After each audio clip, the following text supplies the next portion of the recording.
ষষ্ঠ খণ্ড। ঠাকুর শ্রীরামকৃষ্ণ ভক্ত সঙ্গে দক্ষিণেশ্বর কালীবাড়ি মধ্যে। প্রথম পরিচ্ছেদ।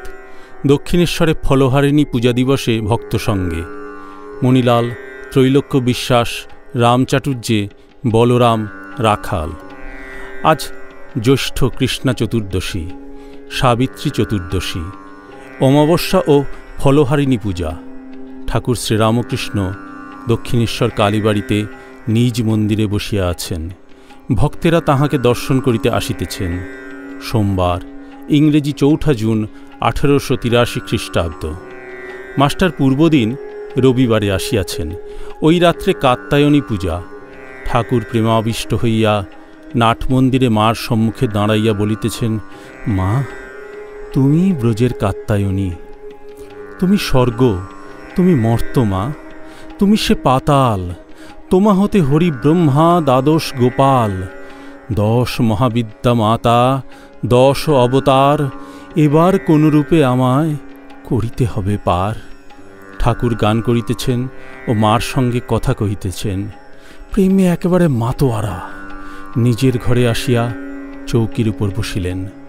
রাত্রি দ্বিপ্রহর পর্যন্ত ওই রাত্রে মার নাম হইতে লাগিল। সোমবার সকালে বলরাম ও আরও কয়েকটি ভক্ত আসিলেন। ফলহারিণী পূজা উপলক্ষে ত্রৈলোক্য প্রভৃতি বাগানের বাবুরা সপরিবারে আসিয়াছেন। বেলা 9টা। ঠাকুর সহাস্য বদন গঙ্গার উপর গোল বারান্দাটিতে বসিয়া আছেন। কাছে মাস্টার।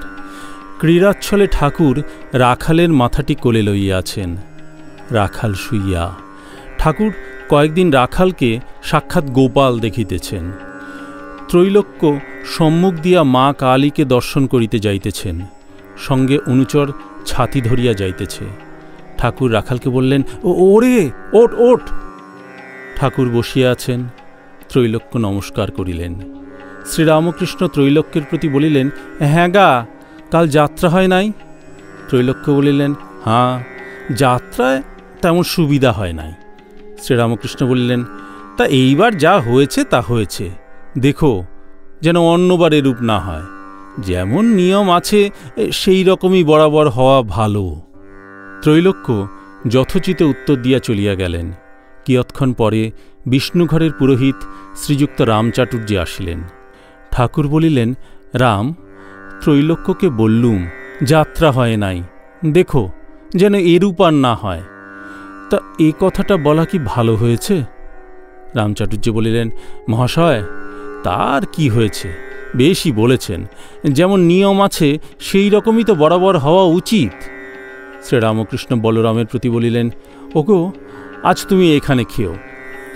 আহারের কিঞ্চিত পূর্বে ঠাকুর নিজের অবস্থার বিষয়ে ভক্তদের অনেক বলিতে লাগিলেন। রাখাল, বলরাম, মাস্টার, রামলাল এবং আরও 2-1টি ভক্ত বসিয়াছিলেন। শ্রীরামকৃষ্ণ বলিলেন, হাজরা আবার শিক্ষা দেয়, তুমি কেন ছোকরাদের জন্য অত ভাবো? গাড়ি করে বলরামের বাড়ি যাচ্ছি, এমন সময় পথে মহাভাবনা হলো। বললুম, মা, হাজরা বলে নরেন্দ্র আর সব ছোকরাদের জন্য আমি অত ভাবি কেন? সে বলে, ঈশ্বর চিন্তা ছেড়ে ও সব ছোকরাদের জন্য চিন্তা করছো কেন? এই কথা বলতে বলতে একেবারে দেখালে যে তিনিই মানুষ হয়েছেন, শুদ্ধ আধারে স্পষ্ট প্রকাশ হন।